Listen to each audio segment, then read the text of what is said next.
What was happening when basically we realized that there was all these loans and people had made all this money propping up their banks, or the CEOs propping up their banks on all the profit they were making? What did it take for it to crumble? Oh man, what was the straw that broke the camel's back? well, that's an easy one. And we actually just went through it again in September of 2019. But ironically, the world didn't know about it and it got papered over because of COVID. And that's part of the story too. Back then, it was the run on overnight lending, which is called repo loans. So Mm-hmm. the way it works with the investment banks is that everybody's borrowing money overnight. Okay. And we're talking trillions of dollars a day. So Goldman might borrow from another investment bank who borrows from another investment bank, and everybody's borrowing against the asset value, right? Right. The asset value in the case of mortgage-backed securities was determined on basically what we call the market players, mark to market, right? So Mm-hmm. you've got these tranches, which are made up of gazillions of loans that supposedly have some sort of street market value, and that's what they sell them to pension funds and other institutional investors in other countries, China, Russia, whatever. And we're talking trillions of dollars based on, quite frankly, consumption of Americans. And so at the central aspect of consumption of the American enterprise is the home, right? So nobody ever thought around the world, they thought it was a great investment. There was $70 trillion around the world looking for investment, and they sunk it in American homes. But what we didn't realize was simultaneously we killed the golden goose, right? So if you're going to have value for anything, right? If you're going to give a loan to somebody, and I'm sure your broker mentioned this to you, typically the idea is that you want to make sure that that person has the capacity to pay that loan back, Right. because you're investing in that person over the course of 30 years to make your money back. Well, that's the way the system used to work. That's not the way the system works now. What happened was you get these warehouse lines from Wall Street that were pumping hundreds of millions of dollars to what we call pretender lenders. They were companies that look legitimate, but they were just fraud shops. There were Ameriquest, Countrywide, Greenpoint, whole potpourri of these companies that weren't really banks. They didn't have any assets. They just were selling these mythical loans that they were packaging up, giving them up to Wall Street, and Wall Street was selling them to institutional investors, and then they were selling them and slicing them and dicing them into complicated derivatives and financial instruments. And so, for example, in late 1998, on the upside of this, we had a derivatives market globally of $13 trillion. By the time we get to the great financial crisis, the bubble was at 600 trillion in the derivatives market. So you said, what happens when the whole thing goes sideways? Well, here's what's so crazy about it. Everybody in the food chain, but most notably the CEOs, who knew this whole thing was happening the way it was happening. And by the way, they're breaking the law every step of the way. They're felonies every step of the way. It's in fact the most massive felonies in the history of the world. And ultimately, the CEOs, they create this kind of bubble of plausible deniability, while simultaneously they create this thing called Gresham's dynamic, which is basically using perverse incentives to get people to do the stuff that you were talking about, basically cheat as much as possible and make it look real, right? Mm-hmm. So they were packaging all of these securities, and they were selling it to investors with the stamp of approval, with the credibility of a Goldman Sachs, of a Chase, of a Citi. These financial institutions that are the largest financial institutions in the world, you would never in a million years, with all of their Ivy League graduates, with all of their top-notch attorneys, legal minds, scholars, accountants, all the rest of the professional class, there'd be no way in hell you could ever imagine that armada of professionals would ever be involved with a criminal enterprise. But that's exactly what happened because of perverse incentives. If you didn't play ball, if you didn't look the other way, if you didn't rubber stamp, you were out of there. And that's how they play the Gresham's dynamic. And it was all based on short term. And ultimately, they loaded this on the world. And you know what they did? They go meet with Hank Paulson.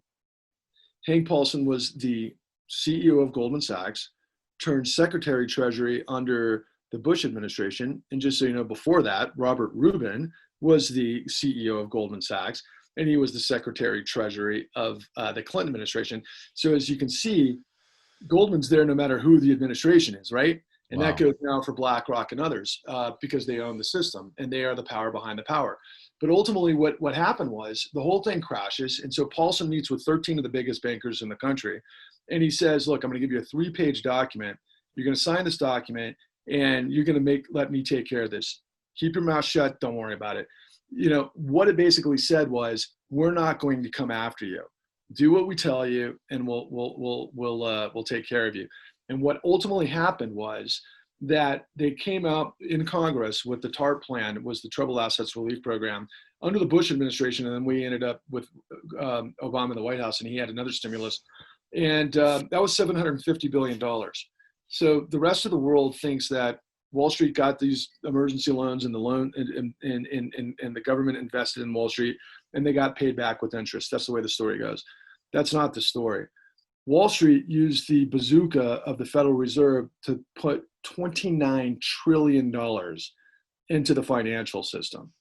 $29 trillion into the hands of the people that just collapsed the global economy. And now here we are again. Wow. And yet in the media, which I found so interesting, is that it seemed like so many news channels and people in the media were blaming the people that own the houses that were getting foreclosed on, saying that maybe you should earn more, maybe you should have graduated from high school so you could have earned more money. Maybe you shouldn't have had so many kids. Then you'd be able to afford to pay your mortgage. Now we're supposed to feel bad for you because you're out in the street. It's your fault. Yeah, that's called blaming the victim, or maybe some people might call it slut shaming, right? Yeah. Yeah, in this particular case, let's just kind of look at common sense. So would a bunch of people with a high school degree be able to pull the biggest caper on the smartest people in the world? Right. I see what you're saying. Dope. Yeah, Addie Polk, a woman. I mean, plus she was 91. I mean, yeah, they're the ones who came up with this incredible freaking complicated, it's complicated to a point, but it's not that complicated. It's certainly, like I said, not rocket science. It's just when you understand what happens at every step of the way, you can manipulate it. And you can do document fabrication. You can do all these things because they're incentivized to do it. And if there's no accountability, are they going to stop? Of course not. That's how they're getting paid. Right. You got these young, aggressive people who are hustling their asses off, trying to make these short commissions, and they don't give a fuck whose lives they ruin, even if it's a 90-year-old widow. They don't even think about it, because what they'd say is, it's my job. And by the way, I got the Porsche and I got the front row at the frickin' Orlando Magic game, or I'm going to go see Brady next year. Okay, great, dude. You're successful. That's what's sickening about this whole thing. It's like, I think of success as people who earn it, right? People who do good work and they bring some sort of value to society, not somebody that spend 24 hours a day learning how to lie, steal, and steal. I get that right? Lie, cheat, and steal. Yeah. But that's what they are, dude. And that's what they got away with, but at the end of the day, though, I mean, as bad off as those guys are, they were in the system, man. And the system was designed the way the system was designed. You got to look up top. And just like with the mob, you got to roll the lower guys to get to the top guys. And that's what never happened. Yeah, it's the same thing with that. It's the same thing with the mob. It's the same thing with the war on drugs. And, well, I mean, there's something to be said with lenders in general to be lazy or like not do their due diligence on a home, right? It's one thing to say that, okay, we had an appraiser go out, appraise your house. We looked at your income statements. Okay, this makes sense. It could easily be that they didn't go out to the house and look at it themselves and walk inside and look at it. It's all paper, right? The person at the top of that lending company or the bank. It's actually digitized now too, which is even more scary, because they can cover up their tracks even better now than they did then. Right. So it could be fair to say that in a situation, I'm not saying that in a big conspiracy that's what happened, but it could just have been laziness or someone not doing their due diligence for this to happen, right? For them to loan way more money on a house than what it's actually worth. So I guess what I'm no, that's part of it. They call the yield spread premium. See, they were actually incentivized to put people in the worst loans possible. Now, it just so happens that they hired guys straight out of working at Burger King the year before, because the guy that came out of Burger King, for example, and this is not a slight against somebody who came out of Burger King. My God, if you work yourself up through fast food, God bless you, right? Yeah. But what happened with the incentive was that somebody who was making $18,000 a year, working their ass off, would walk into a deal like this and make $20,000 on one deal. Right. So if you could like dangle the carrot to like lie, steal, and cheat and incentivize the Lovell help, they found the right guys to do it. And they did it over and over and over.